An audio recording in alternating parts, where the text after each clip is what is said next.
सुप्रभात बच्चों। हिंदी की कक्षा में आपका हार्दिक स्वागत है। आशा करती हूँ कि आप सब लोग स्वस्थ होंगे। बच्चों, आज हम पाठ 4 गुब्बारे के प्रश्न उत्तर लिखेंगे। तो स्क्रीन पर देखिए, सबसे पहले आपने ऊपर दिनांक लिखनी है, यानी डेट लिखनी है। उसके बाद पहली लाइन में विचार लिखना है, दूसरों की मदद करें। यह विचार आपने पहले भी लिखा है जब इसके नवीन शब्द और शब्दार्थ लिखे थे, तो इसको दोबारा से लिखना है। उसके बाद आप लिखेंगे पाठ 4 गुब्बारे। पाठ का नाम लिख लिया। उसके बाद अगली हेडिंग है आपकी प्रश्न उत्तर। जैसे मैंने अलग अलग 3 लाइनों में लिखा है ना, आपको भी इसी तरह लिखना है। ये नहीं कि एक ही लाइन में सब कुछ समा दे, यानी एक ही लाइन में सब कुछ मिक्स कर दे। ठीक है बच्चों, आपको इसी तरह लिखना है, अलग अलग और साफ सुथरा। आइए अब प्रश्न शुरू करते हैं। प्रश्न 1, शमशेर कौन है? तो बताइए, शमशेर कौन है? पढ़ा है ना अपने कविता में? हाँ, उत्तर शमशेर एक गुब्बारे बेचने वाला है। अब आपको इसके बाद 2 लाइनें छोड़नी है, जैसे मैंने छोड़ा हुआ, देखिए गैप दिया है ना, आपको भी इसी प्रकार 2 लाइनें छोड़कर गैप देना है। उसके बाद प्रश्न 2 लिखना है। शमशेर कैसे कैसे गुब्बारे लाया है? इसका क्या उत्तर होगा बताइए? पहले आप खुद प्रयास करिए। हाँ, उत्तर शमशेर हरे, बैंगनी, लाल और सफेद रंगों के गुब्बारे लाया है। मुझे मालूम है आप सबको इसका उत्तर पहले से ही पता था। तो बच्चों, इसके उत्तर को ध्यान से देखिए।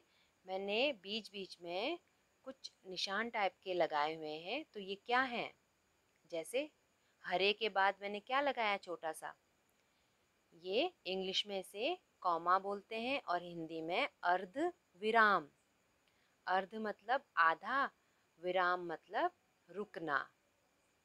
तो इंग्लिश में कॉमा होता है और हिंदी में अर्ध विराम होता है। तो हरे के बाद, जैसे हरा बोला हरे, फिर उसके बाद अर्ध विराम, बैंगनी अर्ध विराम, लाल, लाल के बाद नहीं लगेगा क्योंकि इसके बाद और शब्द आ गया है, और सफ़ेद रंगों के गुब्बारे लाया है। तो आपको इस प्रकार से हर चीज़ का ध्यान देना है और उसको सही से लिखना है। और एक बात और याद रखिए, जब भी हम प्रश्न लिखते हैं उसके अंत में प्रश्नवाचक चिन्ह लगाते हैं, जो इंग्लिश में क्वेश्चन मार्क होता है और हिंदी में प्रश्नवाचक चिन्ह। और उत्तर के अंत में पूर्ण विराम लगाते हैं। जैसे देखिए, उत्तर में अंत में मैंने क्या लाइन लगाई है ना एक छोटी सी, तो उसे पूर्ण विराम कहते हैं, यानी पूरी तरह से रुकना। अर्ध विराम और पूर्ण विराम। तो आपको भी ऐसे ही कार्य करना है। ये नहीं कि आंसर लिख दिया और उसके लास्ट में उसको ऐसे ही छोड़ दिया, नहीं, पूरा उसको सही तरीके से लिखना है। इसके बाद नीचे आ जाइए, 2 लाइनें फिर छोड़िए ताकि आपका काम बहुत ही साफ सुथरा दिखाई दे। अब लिखिए प्रश्न 3, यह कविता किसने लिखी है? आपने पढ़ा था ना कविता में, अंत में दिया था ना किसने लिखा था? हाँ, बहुत सारे बच्चों ने सही उत्तर दिया है। उत्तर है, यह कविता श्री हरिवंश राय बच्चन जी ने लिखी है। आपको पता है कौन है हरिवंश राय बच्चन जी? हरिवंश राय बच्चन जी अमिताभ बच्चन जी के पापा हैं। आप देखते हैं ना, केबीसी देखा है? हाँ, तो वही अमिताभ बच्चन, उनके पापा हैं ये। उन्होंने कविता लिखी है आप लोगों के लिए। इसके बाद आपको फिर से 2 लाइनें छोड़नी है।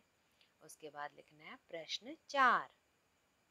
अपने मनपसंद खेलों के नाम लिखिए। अब देखिए, ये मैंने प्रश्न 4 लिखा है, पर अंत में मैंने प्रश्नवाचक चिन्ह नहीं लगाया है, क्योंकि मैं इसमें आपसे प्रश्न नहीं पूछ रही। मैं सिर्फ आपको बता रही हूँ कि अपने मनपसंद खेलों के नाम लिखिए। अगर मैं ये बोलती कि आपका मनपसंद खेल क्या है, तब प्रश्नवाचक चिन्ह लगाती, पर मैंने सिर्फ ये बताया है कि अपने मनपसंद खेलों के नाम लिखिए, तो इसलिए इसके अंत में पूर्ण विराम आएगा। और इसका उत्तर है, मेरे मनपसंद खेल हैं क्रिकेट, छुपन छुपाई और शतरंज।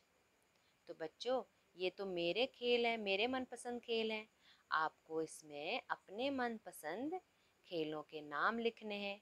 अगर ये तीनों ही आपको पसंद है तो आप इन तीनों को लिख सकते हैं, और अगर इनके अलावा भी कोई और पसंद है तो आप उनके भी नाम लिख सकते हैं। तो यहाँ पर आपके प्रश्नोत्तर समाप्त हो जाते हैं। आपको केवल 4 ही प्रश्नोत्तर लिखने हैं। तो इसको अपनी कॉपी में बहुत ही साफ सुथरा लिखना है, और मात्राओं, बिंदुओं, प्रश्नवाचक चिन्हों, विराम चिन्हों के बारे में पूरा ध्यान रखना है, और उसको ध्यान से लगाना है। ठीक है बच्चों, लिखने के बाद आपको इन्हें याद भी करना है। चलिए, आज हिंदी की कक्षा यहीं पे समाप्त करते हैं, और फिर मिलते हैं अगली क्लास में। तब तक अपना ध्यान रखिए, खुश रहिए और मन लगाकर पढ़ाई करिए। धन्यवाद बच्चों।